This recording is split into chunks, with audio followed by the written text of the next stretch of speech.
অন্তু জি বস। জহির ভাই তো tender drop করতে নিষেধ করছে। আমি এর কথা দিচ্ছি টেন্ডার ড্রপ করুম না। এর অর্থটা কি? এই কথার অর্থ হলো বস টেন্ডার ড্রপ করুম।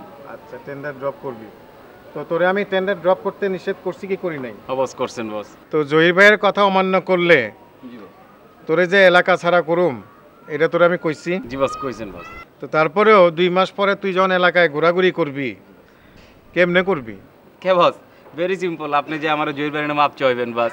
আমি তোরে ধরে নিয়ে জহির ভাই কাছে মাপ চালামু। শাবাশ অন্তু।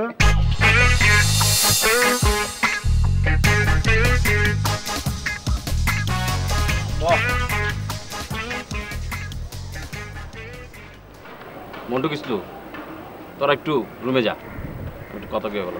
হ্যাঁ ভাই যা, এদিকে আয়। রাসেল্লা।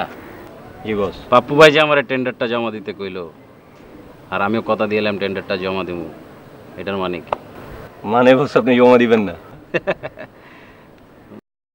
জমা দিব না, কি লেগে দিব না? দিবেন না কারণ হলো ক্ষমতা পাল্টাইবো। বিরোধী দল ক্ষমতা এলে তো আপনি ডালের ব্যবসা চিপা পড়ে যাবো। তাহলে আমি যে পাপ্পু ভাইয়ের কথা দিয়ে এলাম এটার কি হইব? টেন্ডার সিটটা আপনি আমাকে হাতে দিবেন, আমরা কিছু পোলাপান লয়ে যায় জমা দেওয়া পড়ুন। আচ্ছা, আর ওদিক দিয়ে বিরোধী দলের সেলিম ভাই এত জানবো টেন্ডারটা আমি জমা দিছি, এর লগে তো আমার সম্পর্ক শেষ, এটার কি হইব? একদিকে মনে করেন টেন্ডার সিট লয়ে আমরা জমা দিবার যাবো, আর ওদিক দিয়ে আপনি যে সেলিম ভাইয়ের কাছে মাপ মুপ চেয়া করবেন, এইদিকে আগা গোড়া কোনো জায়গায় আপনি নাই। পাপ্পু ভাই আপনার নামটা ভাঙায় খাইতেছে।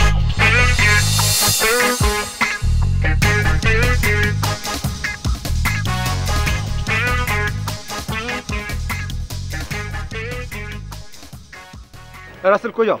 এই তো তুই সামনে যেতেছিস। সামনে মানে কি ড্রপ করবা নাকি? হ্যাঁ ওই জন্যই তো আসা। জহির ভাই কিছু বলে নাই? না ওইরকম কিছু তো হয় নাই কথাবার্তা। জহির ভাইয়ের সাথে সব কথা হইলো তো যে তোমরা টেন্ডার ড্রপ করবো না, এই টেন্ডার ড্রপ করবো না তোমরা। করলে কি হইব? করলে কি হবে মানে? আশ্চর্য ব্যাপার, কি ক্ষমতা না দিয়ে পড়ে গেছে নাকি?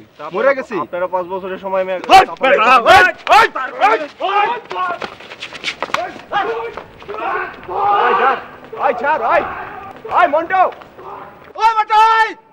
তুই চিনস মন্ডুরে চিনস? আচ্ছা যা বেটা ক্ষমতা মারা, যা তোর বাবারে ডাক দিয়া লইয়া যা।